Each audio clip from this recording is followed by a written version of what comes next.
Good morning, everyone. My name is Andy Clemens, Florida Gulf Coast University. I have the pleasure of serving as the Director of Academic Affairs Administration and Budget. And today we're going to talk to you about some things that we've worked through with Interfolio with my colleague. Hi everyone, my name is Kristen Toth and I serve as the Academic Personnel Coordinator at Florida Gulf Coast University. Okay, so just right off the bat, this is not a tech demo. So if you think we're going to tell you how to do something really cool in the system, we're not. But I want to talk to you about some conversations, some things we learned along the way, about some conversations you need to have that's going to help you with your implementation. All right? So we'll talk a little bit about where we came from. We'll talk a little bit about our institution today. I want to talk to you about what implementation exposed for us, some lessons we learned, particularly around governance, clarity, and institutional decisions, and how we moved from this idea of reporting, that was our goal, to insight as an institution. And what this means for your institutions. We always like to come away with some takeaways for you. All right, so a little background about FGCU. We opened in 1997 to students, so we have our 30th birthday next year. We're a mid-sized public institution located in Southwest Florida. We have over 16,000 students currently enrolled, and we have 6 colleges and 2 schools. We're a non-tenure granting institution, and so our faculty are on continuing multi-year rolling contracts. We have 4 different tracks of faculty, so we have instructors, professors, librarians, and our academic advisors. And we're also collectively bargained, and there's 2 of us in our office who manage and oversee faculty affairs processes both in and outside of Interfolio. And I guess you can't guess who those 2 are. Right. So before I go on, I just want to ask real quickly, how many of you have been asked to implement a new process or a new way of doing a process in a system, right? I want you to make this electronic. And then in that process of discovery of implementation, you found out the process itself is a little flawed. Was it a perfect process, right? You're just going to seamlessly put it in that system. We're going to get into that a little bit, and before we do, I want to set the stage for you about the environment that we were in when we started the project. So before Kristen tells you about the project and where we started, let's think about the environment and culture of it at FGCU. Okay, so not only do we all have the global pandemic, right? We all experience this together. I've had 2 new presidents. I've had several new provosts, interims, actings, permanent provost. I had a major hurricane, okay? Wiped out 30,000 homes in our area. I've got faculty that are homeless, students that are homeless. 4 more coastal floodings. This is 2 years in the middle of Interfolio implementation. So the way that we looked at our work was critical, right? We really had to be mindful about everything that we were doing. But naively, we thought it was going to be a little smoother than it was at times. So do you want to talk about where we started with our process? Yeah, so we had some traditional challenges I'm sure many of you have faced: paper-heavy review processes, shadow spreadsheets across campus, limited transparency, and inconsistent application of policies across our campus. So we implemented Interfolio in fall of 2021, so we currently have both FAR and RPT. You can see on the screen the list of processes we have in both of those systems, and some of those are still in development currently. And we found that when we moved from a paper-based decentralized system to a more centralized platform through Interfolio is really when our office became more aware of those discrepancies across our campus. So yeah. All right. Oh, so what we thought we were doing, we were wrong, but we thought we were initially implementing the FAR module for our reporting purposes. We wanted to improve efficiency in our campus and also meet a lot of our state and institutional requirements. We're in the state of Florida, so a lot of those.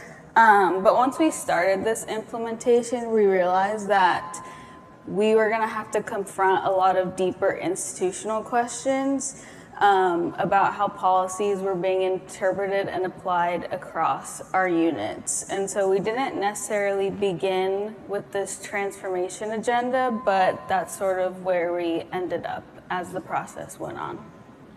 All right, so do we talk about IRD a little bit? Not yet. Not yet, okay. She keeps me in line. All right, so there's a couple of things, a couple of gaps that the implementation process forced us to address. And these aren't in the system, right? These are at the university.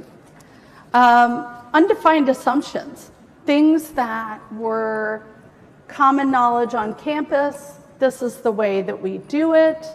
Well, guess what? That's not documented anywhere. The second thing was inconsistent practices.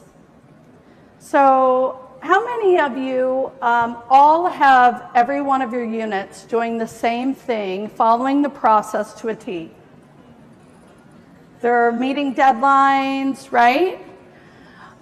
So what we found when we started looking at these processes is things are a little different. And so our third was this policy practice gap, right? We have the policy, we are collectively bargained, so we have a CBA, it's very important to us. And we found that some of our practices weren't exactly following the script that we had set out for them. So the system is following the guidance that we give it, right? Interfolio is not going to tell you how to govern your institution. So we want to talk to you about 3 takeaways that we had through the FAR implementation. And I will say with RPT, I feel like it was a little bit easier lift. Pretty cool workflow. FAR was a lot more intense. It really forced us to address institutionally some questions. 3 things that I want you to think about if you're going through the same process. Compliance is a starting point. So Kristen will talk a little bit about what we say or what we mean by compliance. We have requirements in the state of Florida. This is the charge that we were given by the provost, right? But this was our starting point. This wasn't the destination, and we didn't realize that till later. Clarity comes from governance, not configuration. So Interfolio is not going to give your institution clarity, right? It's a great product. We learn how to use it. We all get together and share tips, but it's not a magic tool. And the third thing is fairness emerges from shared definitions and trustworthy data. So if the data's a mess, guess what you're going to get out of the system? A mess, right? So those are kind of the 3 points that we're going to get a little bit more details on. All right, so starting with takeaway 1, compliance is a starting point, not a destination. And to give a little backstory, the state of Florida requires us to complete an IRD file, so our institutional and research data file that captures workload for our faculty. So this is completed every term, and again, it's for the state of Florida. So we found when we were implementing FAR and building forms and data in there that, again, the system did what it was designed to do. It took the data and the form we built and gave us information, and we found when we were comparing what FAR was giving us to back what maybe paper documents were, they were not aligning. So this surfaced a lot of unresolved questions for us as an institution. A lot of this was around unclear and missing definitions across our units.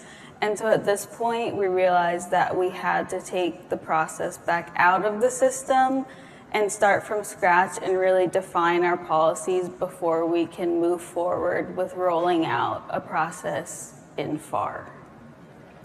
So now this might be a little different for some of you. Have much older, more established institutions with maybe more solid policy. We're really young. I like to consider we're kind of in our teenage years, right? We grew very fast. We've done some really cool work. We're very innovative. But along with that comes these unspoken policies or guidance, and policies and guidance that we don't follow. So when we think about instruction research data file, Florida Board of Governors wants us to be very specific on our workload. They have ways that they define what we're doing. We found that our own institution didn't necessarily have a strong understanding of workload across campus, okay? So when we started to look at workload, I found that there's a different meaning. So when I say workload, what do you in the College of Business use to formulate how you define the workload that your faculty are taking on for the semester? How do you, the College of Arts and Sciences, define it? And what I came away with, the more testing that we did, I've got these beautiful forms in FAR. We've built, I'm on form 4.5, I think now.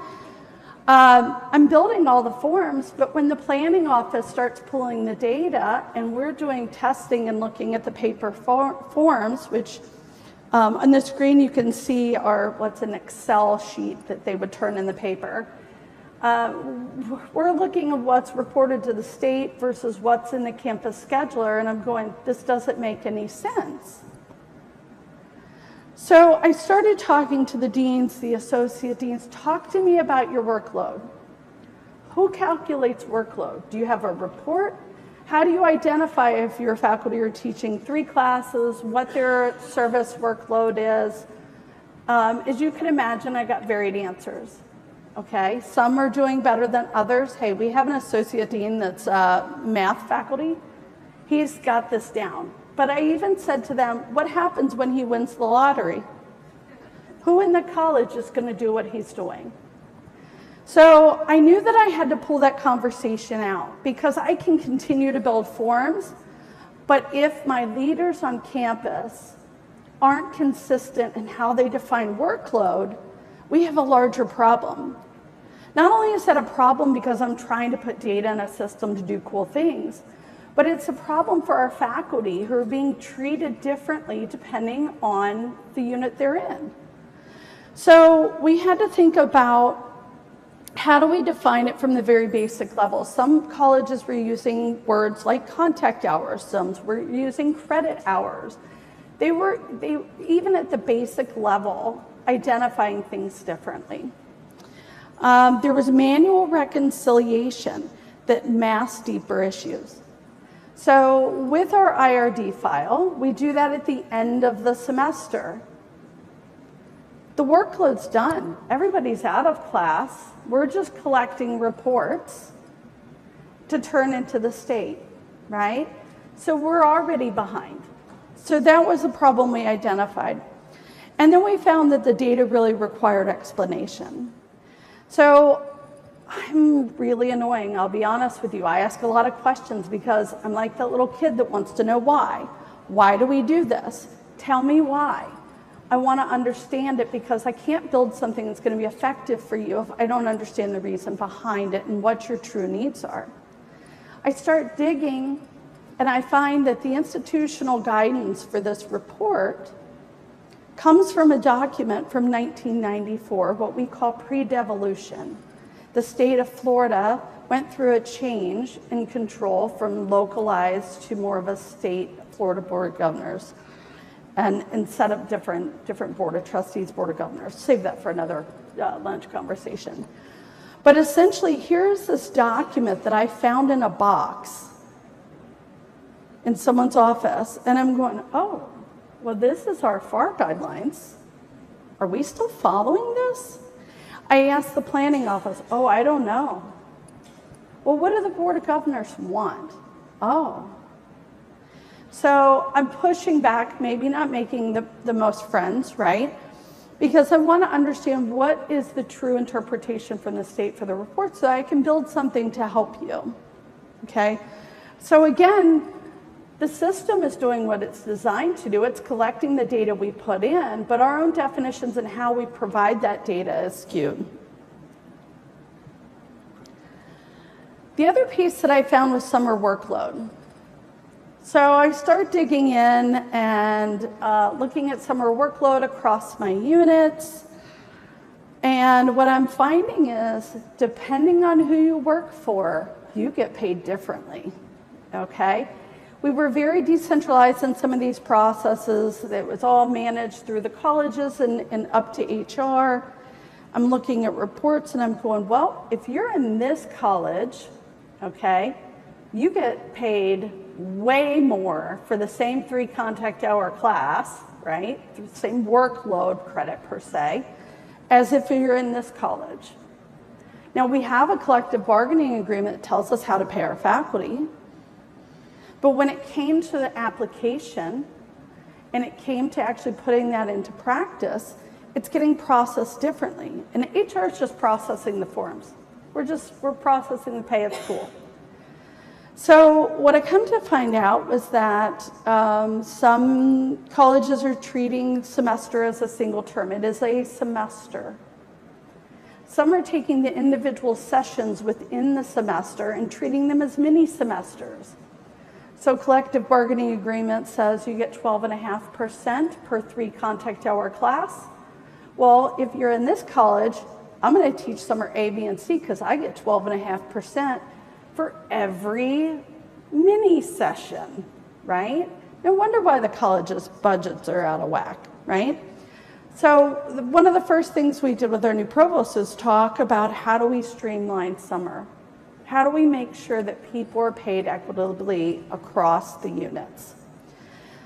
We also identified there's misalignment between the CBA and the workload guidelines. We looked at all of the universities in Florida to see what they were doing, looked at our own workload guideline policy in the CBA. We didn't have a defined workload policy when we started this, we do now.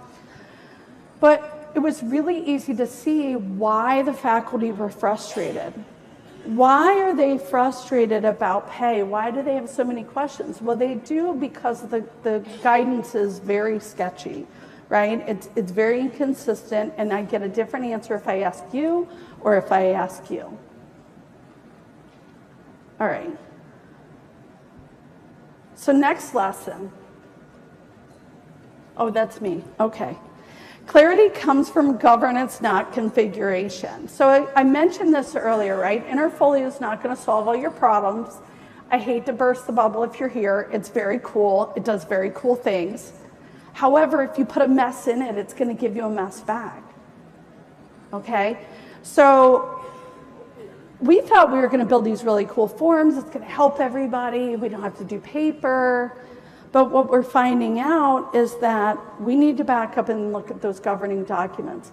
We need to think about the language in our collective bargaining agreement, the language in our procedural documents about how do we do things and how do we manage these processes.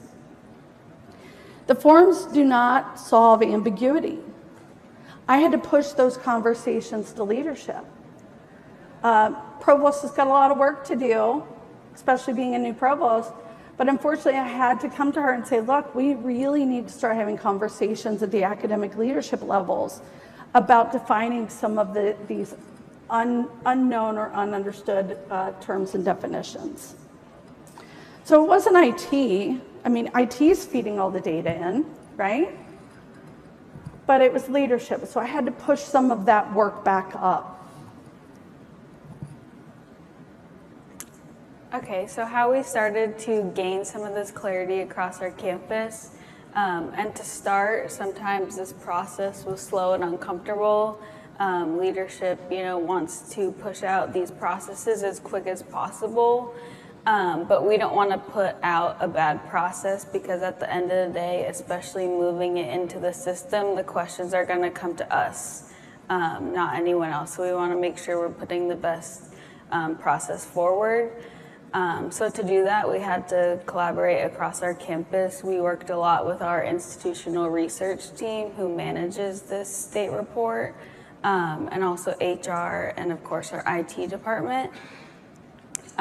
We also really needed to talk to our faculty and administrators who are completing this process every term. So we held focus groups specifically for them to get their feedback. And if you know anything about faculty, if you want their feedback, they will let you know how they are feeling. So some of the feedback we heard was the form was dumb, they make it up, their admins do it. And so even though these are hard to hear, it really allowed us to get down to the root of where those frustrations were coming from so that we can resolve them and have a clearer process moving forward. So at this point, we started to also have workflow mapping sessions, taking that feedback we were hearing. You can see a picture of that on the slide. But we really wanted to outline this process and its variations from start to finish. So we started with how are assignments made, how is the workflow then, or the workload assigned, and then how is that getting reported at the end of the term, and then finally, if they're getting paid for maybe overloads. And so then also we had to make sure that our governing documents, so our CBA, our FPED, which is a faculty performance evaluation document, and that goes into detail about the processes in the CBA, and then also our individual college level policies to make sure those were all in alignment with each other. Do you want to pose? Oh yeah, we should pose for a picture. I've never felt so famous as I have this week with the paparazzi. Thank you. So I think, you know, it was uncomfortable and it was a little slow. I may not have made some friends. They want to get this process out of their office. It's paper. They don't want to do it. I have data entry folks in our planning office putting in workload, and we've had, 4 or 5 people in that role over the past couple of years. They don't understand the academic work. They don't understand workload like our deans and our academic leaders do. So they saw some of what we were asking as slowing the process down. But I think sometimes you got to slow it down to make sure that what you're doing is effective. And really, takeaway 3, we wanted to talk about how we can get to a point of equity and fairness from shared definitions and trustworthy data. We wanted to know that when we roll out this process, that I could confidently say to those leaders, you can pull reports, you can look at the data, and it's going to give you the story of your faculty. Because not only does that build buy-in and engagement from our faculty, it builds buy-in and engagement from those leaders. And I don't know about you guys, but in our university, if the chairs aren't on board, they're going to badmouth your process to all of their faculty. So I really need them to believe that we have their best interests in mind and that we're doing this for good, okay? So think about consistency in that data. Being consistent in the way that you have data in the system, the way you define that data, and the expectations across campus. That's what builds that equity and fairness. Transparency requires shared rules.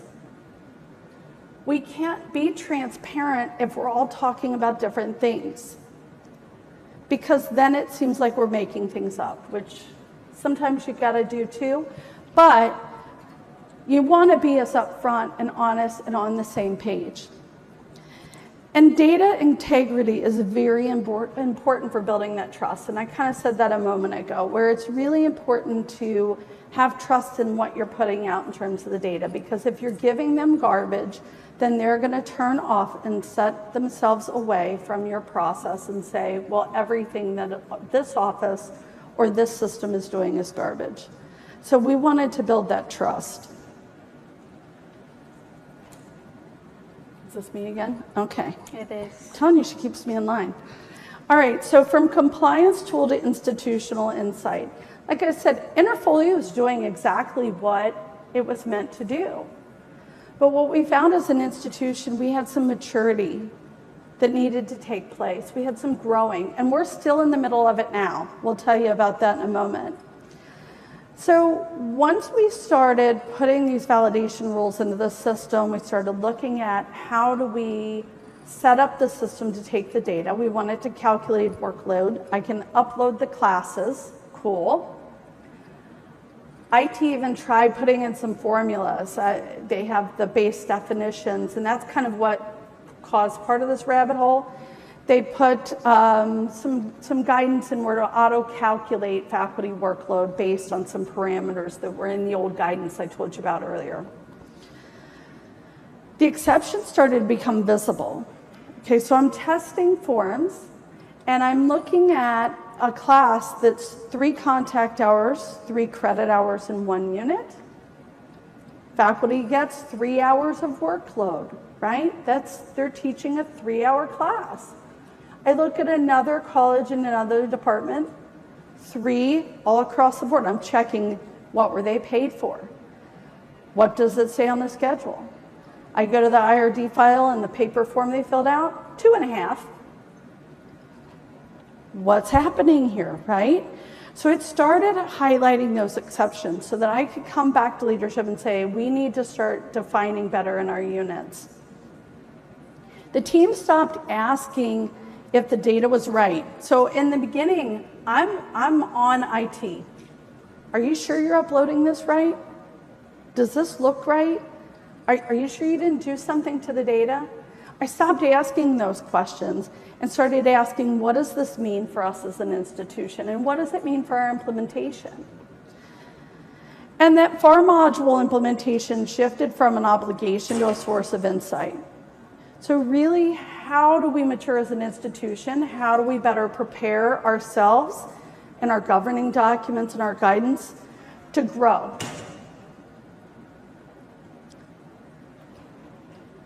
Okay, keep going. So She what stole my changed? other slide, so I'm just going to let her keep. Oh, okay. Are you just going to tell me to keep talking? Well, it's okay. All right. So what changed before we went live? So that idea of recognition that alignment comes first. In the beginning, I was kind of, maybe rubbing some people the wrong way because I'm like, oh, slow down. We got to fix this. But then they started to see, oh, I think she's onto something here, right? So this idea that we had to start working on policy alignment. We developed our first university level workload guidelines. That still needs some work, I'll be honest. Want to make some changes now, but we have a workload guideline. That sounds really elementary for some institutions, but for us it was huge.